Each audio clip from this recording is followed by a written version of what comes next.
I am so rested right now. I'm reinvigorated. I'm rejuvenated. I wouldn't want to have to deal with me today. I think you're the one who's in trouble. Ooh, I think you were reinvigorated like old Goat James. Oh, the old like man? Old Goat James. You see him last night, Skip? The old goat. Don't do that. Don't do that, Skip. Don't. Goat James, he got a little rest as well. We actually do have to talk about what we saw last night. Let's talk about that game. The Lakers led by as many as 35 points on their way to a 117-91 victory over the Warriors last night. LeBron had 19 points, sat the whole fourth quarter. LA is now 3-4 since Anthony Davis went out with a calf injury 2 weeks ago. And in that stretch, LeBron has averaged 25 points, 8 rebounds, and 7 assists. So Shannon, has LeBron helped or hurt his MVP case in AD's absence here? Well, I think for me, Jenny, I think he's leveled it off but that's not telling the whole story in its totality. Yeah, they've played 7 games without Anthony Davis, but they've also played 4 games minus Dennis Schroeder. So tell me the superstar, if you take away the next 2 best players, what their record's going to be. So if I take Joel Embiid and I take Ben Simmons and I take Tobias Harris, what do you think their record's going to be over 7 games? If I take Paul George and Serge Ibaka from Kawhi, what do you think his record's going to be over 7 games? If I take Jamal Murray and Michael Porter Jr. away from Yoke, what do you think his record's going to be? So in order for us to tell the story, we must tell the story in its totality. Yes, they played 7 games without Anthony Davis, but they've also played 4 games without Dennis Schroeder. And what Schroeder does, Skip, Schroeder is that sibling. He's the middle sibling. He's old enough to tie his own shoe, but he can also help the younger siblings tie their shoe.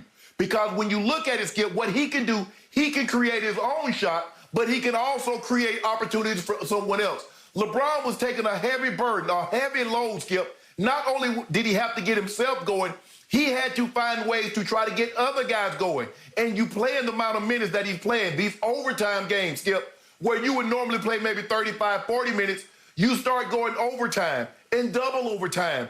Now, all of a sudden, when you're averaging 34, 35 minutes, that's going to creep up to 37, 38, maybe even 39 minutes. So I don't think he's done anything to hurt his case because none of the other MVPs have done anything to help their cases. Joel Embiid lost to the Cleveland Cavaliers. That just happened Saturday. What place are the Cavaliers in? We've seen what happened when James Harden plays without KD and Kyrie. So, no, LeBron James has not hurt his case for MVP.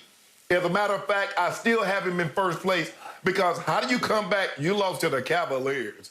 The Cleveland Cavaliers minus Goat James. So, if anything, LeBron James has maybe gained a vote here or there, but he's definitely not done anything to harm his MVP candidacy.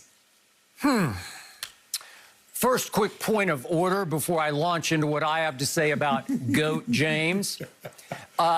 Somebody I'm looking down the barrel at right now bet me that over the 9 games that LeBron was about to play without Anthony Davis, and I'll give you without Dennis Schroeder. I'll get to that in just a minute, but somebody bet me that the best player on the planet, quote unquote, would go 6-3 in those 9 games. And he started out 1-4. He lost 3 straight home games. And I think you've already lost the bet because I think the best he can now do is 5-4. Correct? Hold on, Skip. You really going to take that bet after Schroeder has to miss 4 games because of health protocol? For real, Skip, that's how you going to do it? Them's the breaks. How many times have I gotten burned by some injury, some weird thing? But wait a second.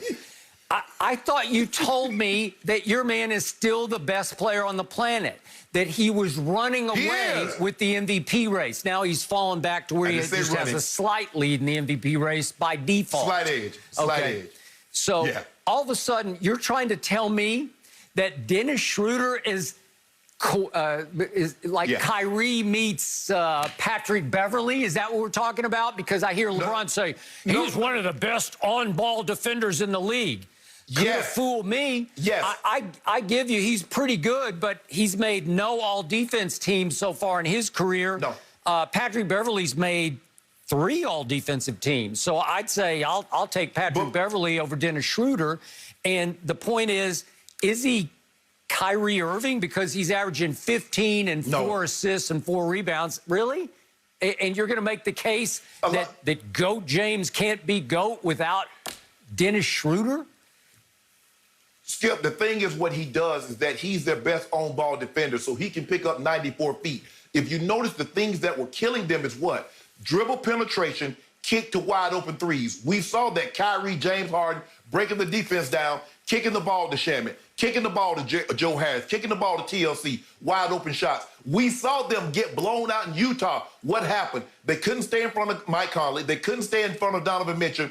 He's kicking. They're kicking the ball to wide-open guys. Schroeder can slide. Schroeder can move his feet. And so not only can he play defense as an on-ball defender, he also can get his own shot. He also can create opportunities for someone else. So he's a very valuable piece. Is he Kyrie? No, he's not Kyrie. But, Skip, for them, and you talk about Pat Bev, the Lakers are not on the market for a point guard. It seems to me every point guard that might become available, the Clippers want him. They're in the running for Kyle Lowry. They're in the running for this one. If Pat Beverly is what you tell me he is continuously, and article after article say he's the third most important player, why the hell is the Clippers always looking for a point guard? Well, they got one. Obviously, offensively, he's not a great point guard. Defensively, he is a little pit bull. You know it, and I know it. I'll take Pat Bev even at an advanced age over Dennis Schroeder defensively any day or any night.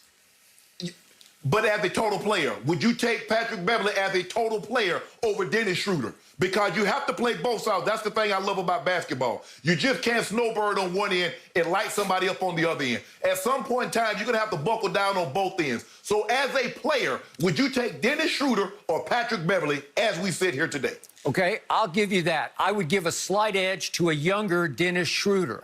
I like his electricity. I like his quickness. Yes. He's not a pure point guard, obviously.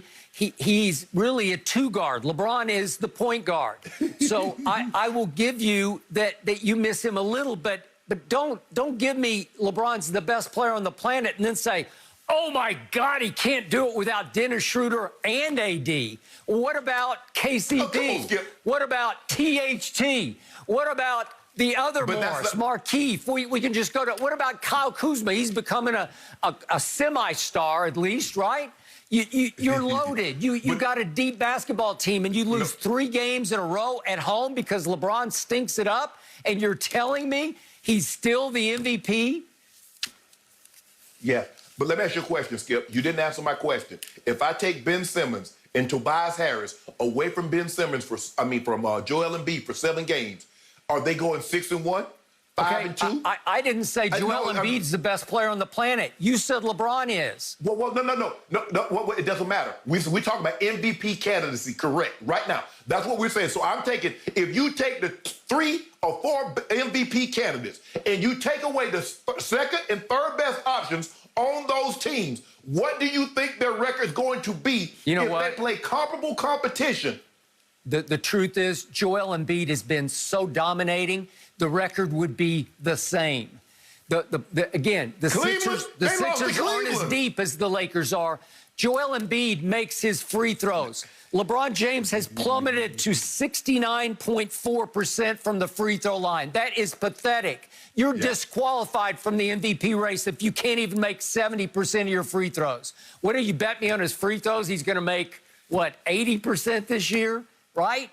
And Shannon, he just went through maybe the coldest three-point stretch of his career. He slightly came out of it last night, making 3 out of 5. 3 out of 5. Wow. I'm impressed. You saw that the one he from Bakersfield hit one from Bakersfield. Oh, okay. Well, I saw him miss point blanks. Listen to this 9-game stretch. This is 9 games.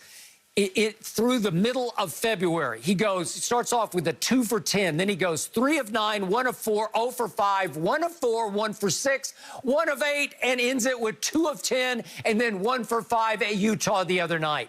That is horrendously bad. He's shooting high-volume three-point shots, and he's crippling his team because I just gave you a 20% streak.